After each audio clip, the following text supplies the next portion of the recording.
Hi. Last time we have seen can you recall and think can answer मधला first question पाहिला होता. Now it is second म्हणजे think can answer मधला first question पाहिला होता. Second is what is necessary to convert this picture into the food web.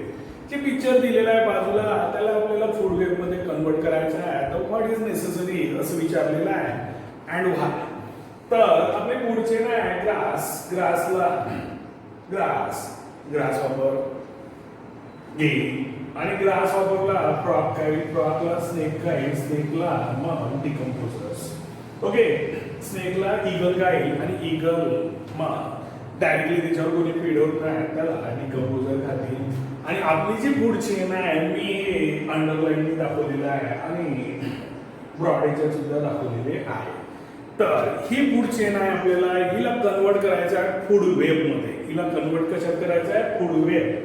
तर काय काय नेसेसरी आहे आणि व्हाय तर त्याचा आन्सर बघू.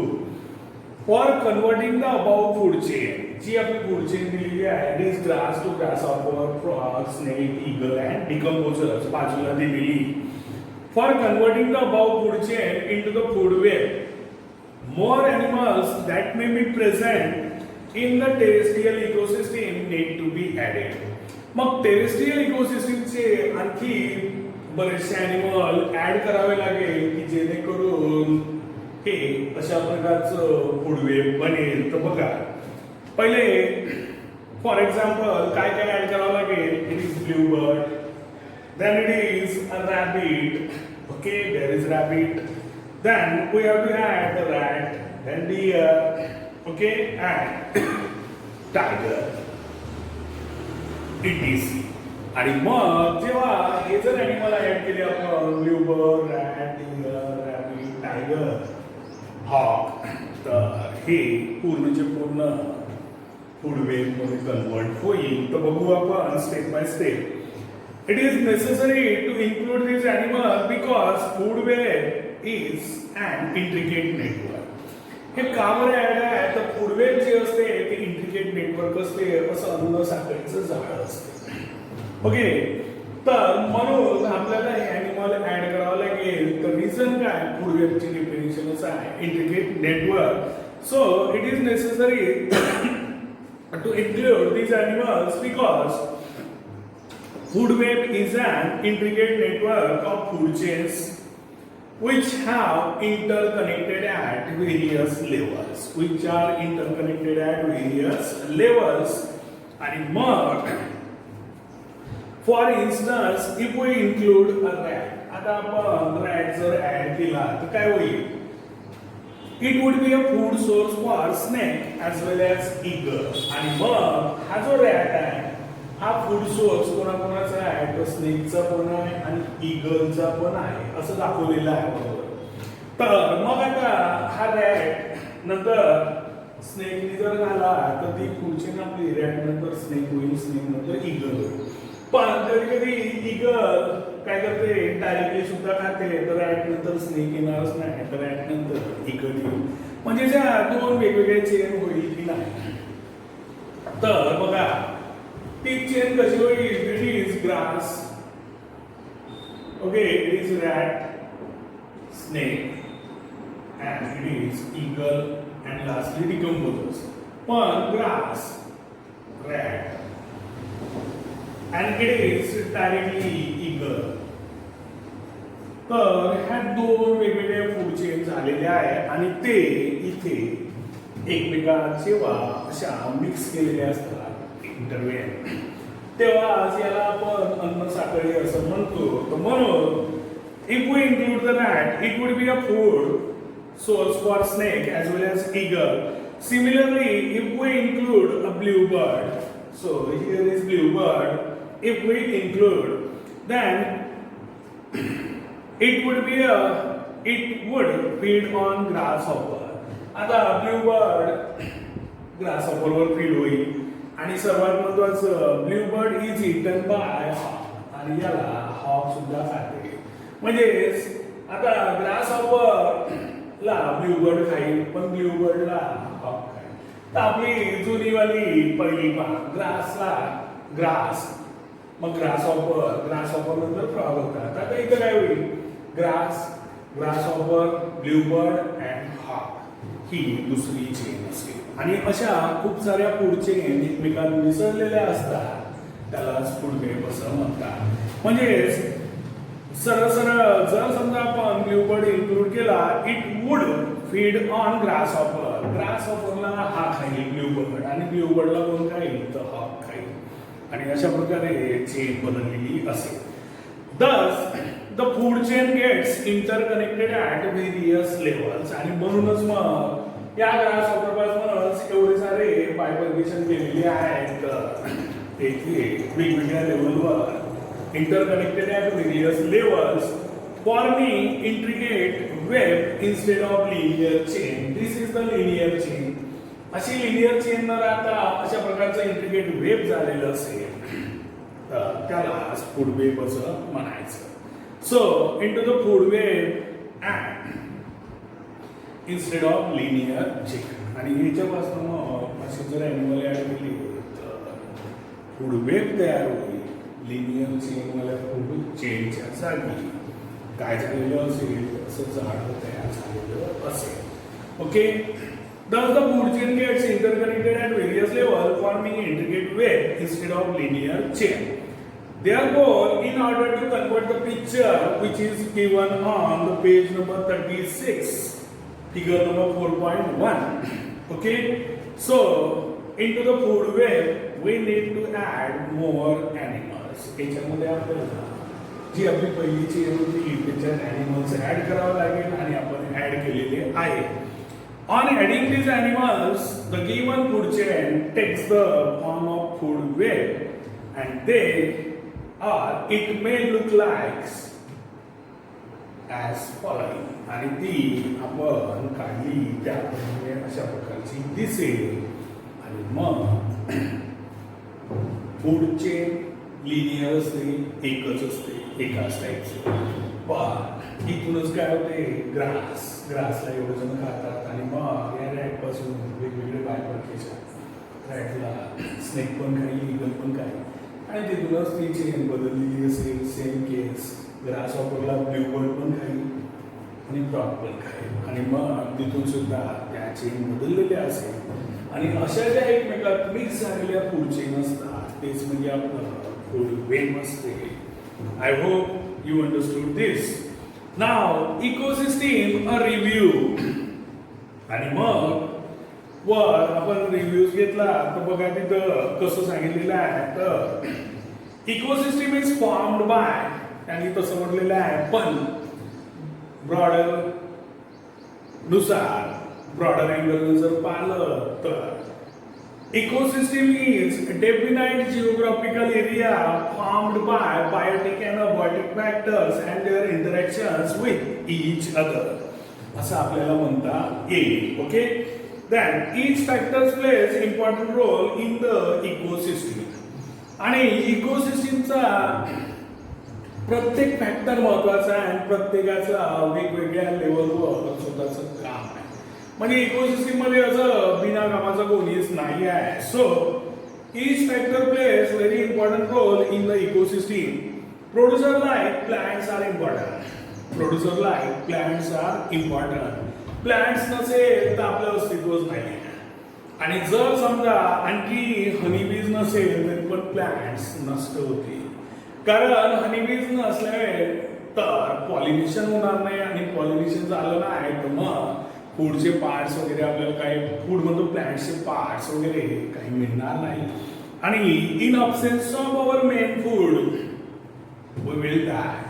आणि आईन्स्टाईनने सांगून पण ठेवलेलं आहे, पृथ्वीवरून जर हनीबीज नष्ट झाल्या तर पृथ्वीचं अस्तित्व जास्त दिवस राहणार नाही असं सांगून ठेवलेलं आहे. आणि ते 100% खरं आहे. Then producer like plants are important.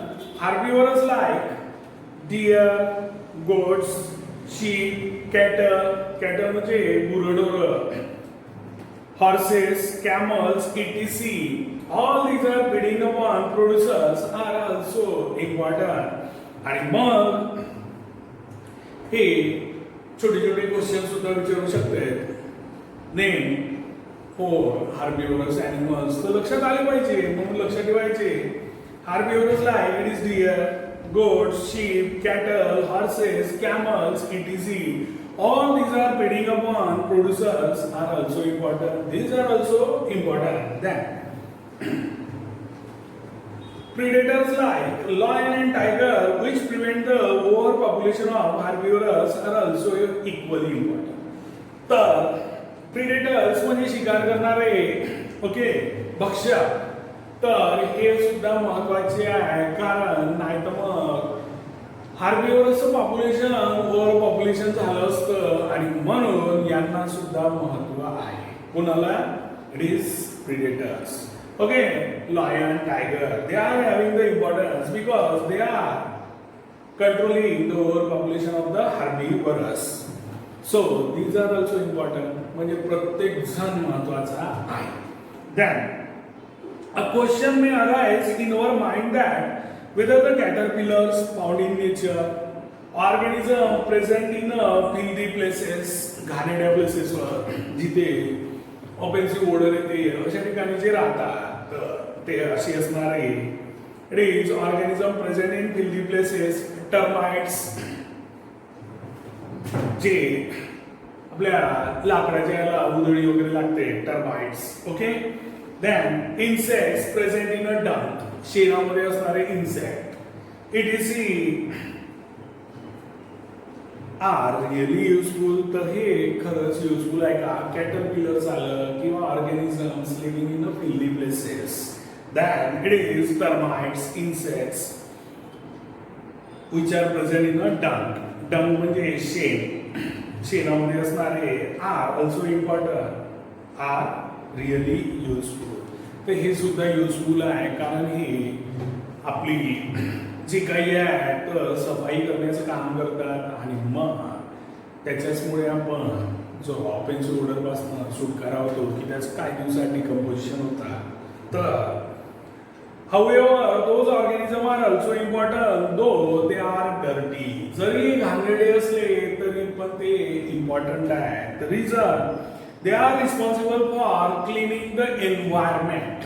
आणि म्हणूनच मग इन्व्हायरमेंटला क्लीन करण्यासाठी दे आर रिस्पॉन्सिबल. आणि बऱ्याचदा तुम्ही पाहिलं असेल की आपण शाळेत जात असतो तशा आपल्या त्या रोडवर कधी ना कधी एखादा प्राणी मेलेला असते तर घाणेरडा आवाज येते. पण त्याला जर समजा म्युन्सिपाल्टीवाल्यांनी उचललं नाही तर 2-3 दिवसानंतर त्याचा जो ऑफेन्सिव्ह ओडर आहे कमी होऊन जाते आणि त्याचं डिकम्पोजिशन झालेलं असते. तर all these are the animals which are cleaning our environment. आणि हे याच्यासाठी आवश्यक आहे. Sun is also very important.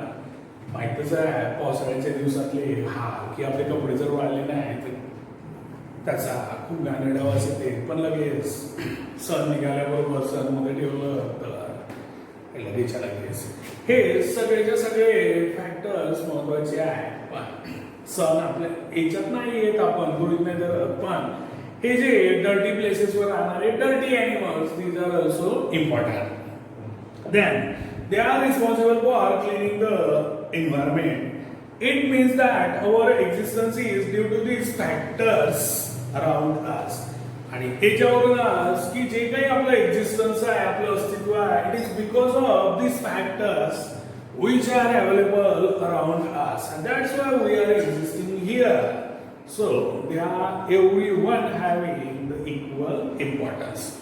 Okay, hence we should care for these factors. आणि म्हणूनच मग आपण या फॅक्टर्सची केअर केली पाहिजे. तर तिथे क्वेश्चन्स होते, why we should care for the dirty places animals, or आणखी काही टाकून तर these animals, because our existence is due to these animals, due to these factors. That's why these are also very important. Then think, if fallen foliage in forest, foliage म्हणजे पाला पाचोळा, in forest, dead trees, जे झाडं मरून गेलेले आहे, dead trees, and it is carcasses. कार्कासेस म्हणजे मृत जनावरे आणि त्यांचा मग सांगा. Okay, carcasses in and around village had not been decomposed for the years. आता विचार करा मग ते यांचं जर समजा पाला पाचोळा आहे, डेड ट्रीज आहे, मृत जनावर आहे, की यांचं जर डिकम्पोजिशन झालं नसतं तर फॉर इयर्स तर काय झालं असतं? If fallen foliage in forest, dead trees, carcasses, and it is around the village had not been decomposed for years, they will remain they will remain as it is in the nature. ते जशीच्या तसेच nature मध्ये पडून राहिले असते. मग आता यांच्या शरीरात जे काही आहे ट्रॅप झालेलं आहे, अडकलेले आहे, न्यूट्रिएंट्स आहे, इसेन्शियल एलिमेंट्स आहे, न्यूट्रिएंट्स मिनरल्स आहे, तर हे पूर्णचे पूर्ण ट्रॅप झाले असते. आणि सर्वात महत्वाचं आपण पाहिलेलं आहे की कार्बन पण ट्रॅप राहिला असता. मग यांच्या शरीरातला कॉम्प्लेक्स कार्बन आहे, त्याचं रूपांतर सिम्पलर फॉर्म मध्ये झालं नसतं आणि तो मग त्याचं प्रमाण डिस्टर्ब झालं असतं, फूड चेन मध्ये आला नसता. तर बघू आपण complex carbon substances from fallen foliage in forest, dead trees, carcasses, etc. are converted to simple carbon compounds by decomposers. आणि मग यांच्या शरीरातलं जे काही कार्बन असेल, complex carbon, that will be converted into the simpler carbon atoms or compounds by decomposers. Due to the decomposition, these carbon compounds easily mix with the air, water and soil, from where they are again absorbed by the plants and incorporated into the food chain. आता यांच्यापासून जे decomposition झाल्यावर जो carbon आहे तो air, water, soil याच्यावर liberate होईल आणि मग तिथून काय होईल तर तिथून पुन्हा ते प्लांट्स घेऊन घेतील आणि प्लांट्स घेतल्यावर प्लांट्स पासून पुन्हा ते फूड चेन मध्ये येईल. म्हणजे त्याचा कंटिन्युअस सायक्लिक प्रवाह सुरू असेल, सायक्लिक फ्लो.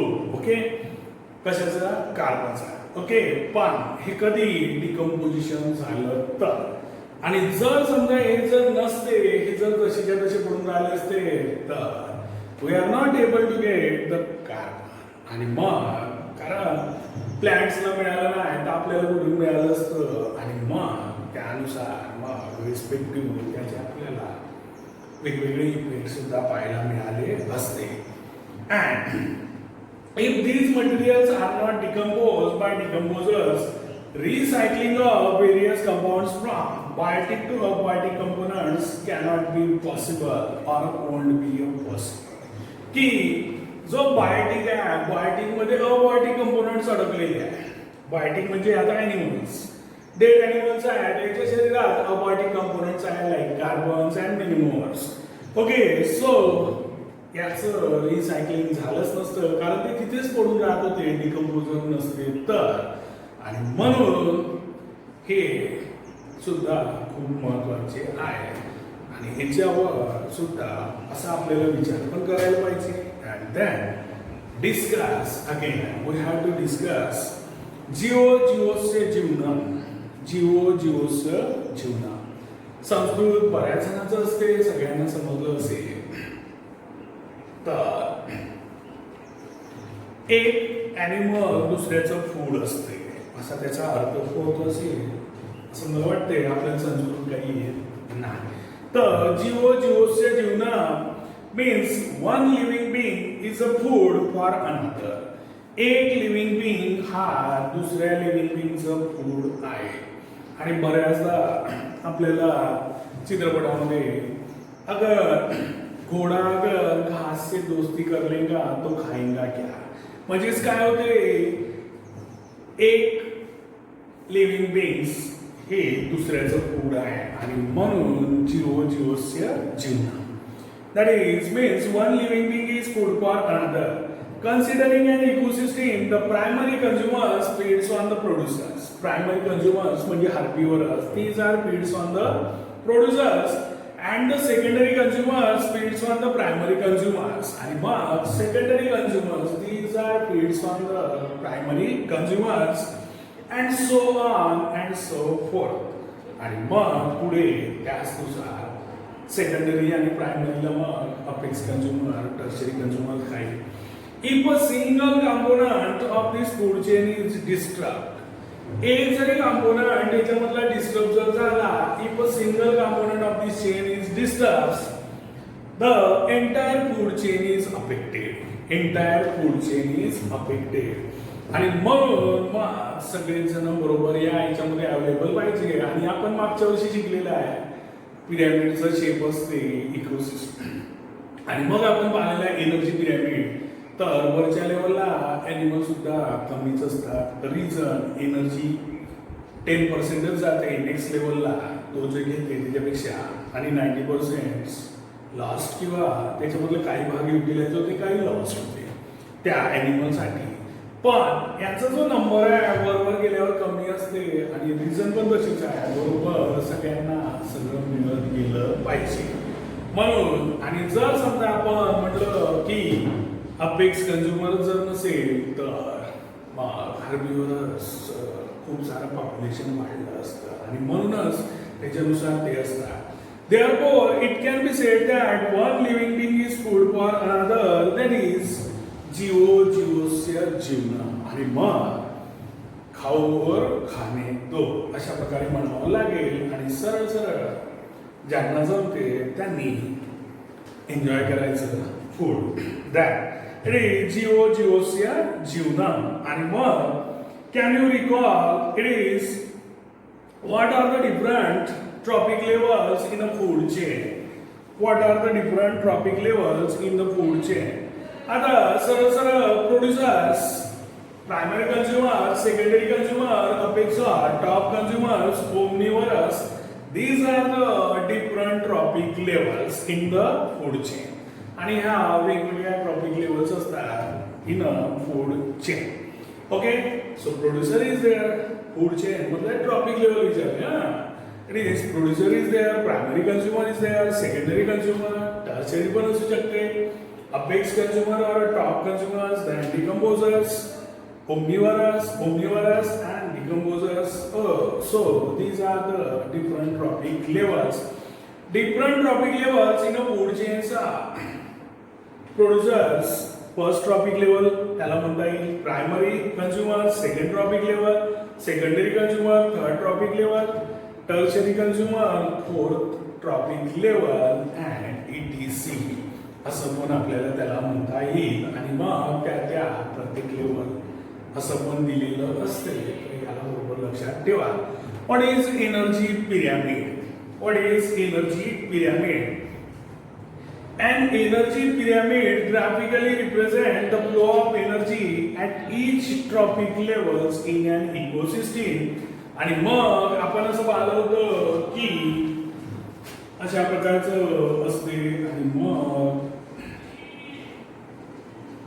अशा प्रकारचं तर हेच energy pyramid graphically represents the flow of energy at each trophic level in an ecosystem. Flow of energy in each trophic level in an ecosystem. आणि मग याच्यावरूनच यांना एनर्जी जास्त मिळेल, इथे कमी मिळेल, इथे कमी आणि इथे कमी.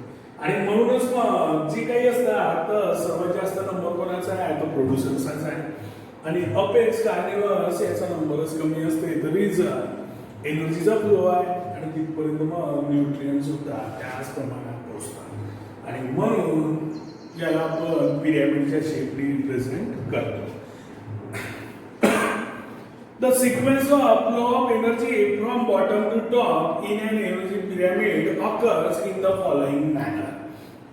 आणि मग sequence of flow of energy, okay, sequence of flow of energy from bottom to top in an ecosystem or energy in an energy pyramid occurs in the following manner. It is from producers, primary consumers, secondary consumers, okay, then tertiary or apex consumers. And that is producer, primary consumer, secondary consumer, apex or top consumers. याच्यामध्ये जाते. In an energy pyramid, the energy decreases as we move from bottom to top. आणि energy bottom पासून top कडे गेलो तर काय होते decrease होत जाते. जर समजा याला 1000 कॅलरी जर मिळाली तर फक्त 10% ऊर्जाला मिळेल, दॅट इज 100. मग 10 मग 10% मिळते आणि मग याला जर 1000 कॅलरी मिळाली तर 900 calorie that will be utilize by the plants and lost during the transmission असं म्हणता येईल. मग याला फक्त 1000 कॅलरी मधली याला 100च मिळेल. 100 मधली हा 90 पर्यंत म्हणजे यूज अँड लॉस होऊन पण याला समोरच्याला 10च मिळेल. 10 मधली 9 हे यूज करतील आणि अपेक्स वाल्याला 1 कॅलरी मिळेल. म्हणजेच from bottom to top the energy flow decreases. In an energy pyramid, the energy decreases as we move from the bottom to the top. Only 10% of energy is transfers to the next level. जी काय मिळाली या लेवलला तर हा फक्त 10% transfer करते 90%. So level only 10% of energy is transferred to the next level in an energy pyramid.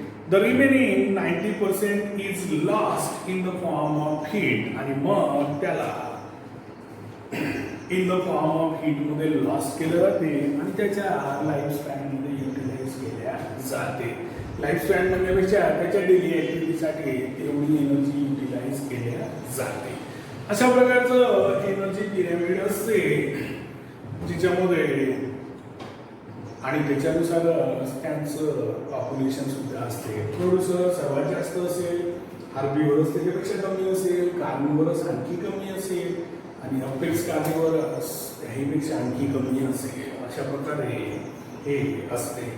Now it is let us think a bird building nest on a tree feed upon the fishes in nearby pond.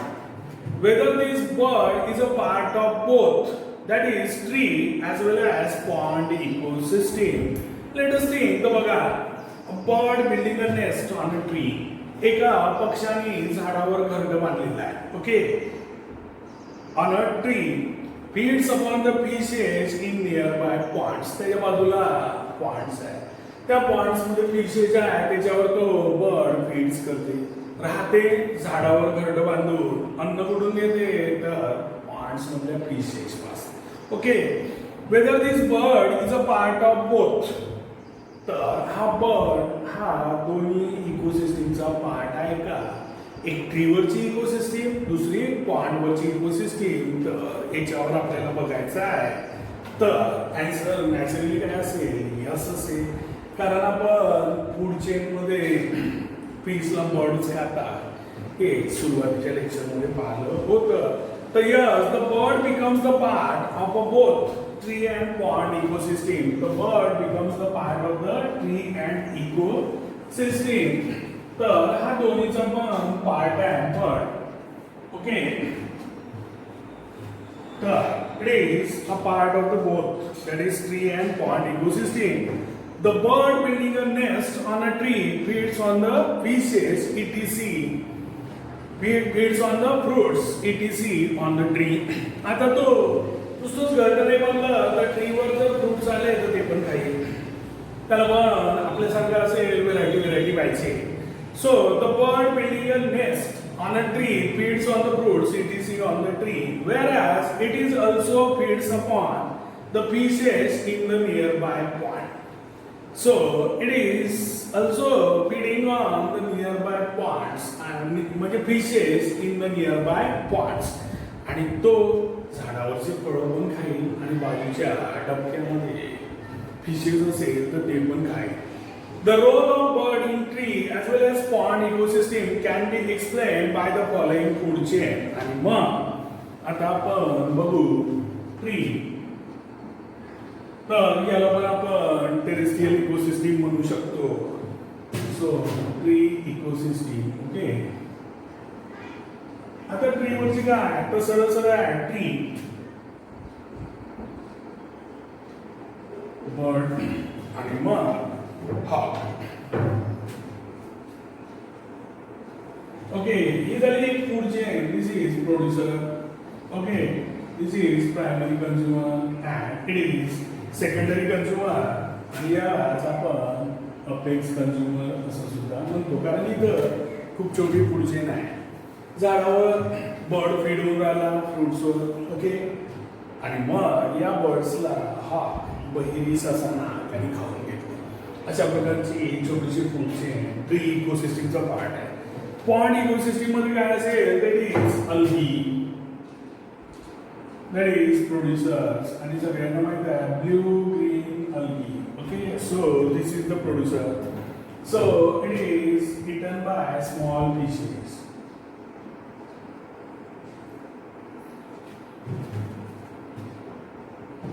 It is FISHES, fishes, small fishes. This is primary consumer. Okay. But small fishes la big fishes like. It is big fishes. So this is the secondary consumers, and these big fishes are eaten by the birds. So it is the tertiary consumers. It is the tertiary consumers, okay. TRTRARY, tertiary consumers. Then तर आता ही पहा, this is the pond ecosystem.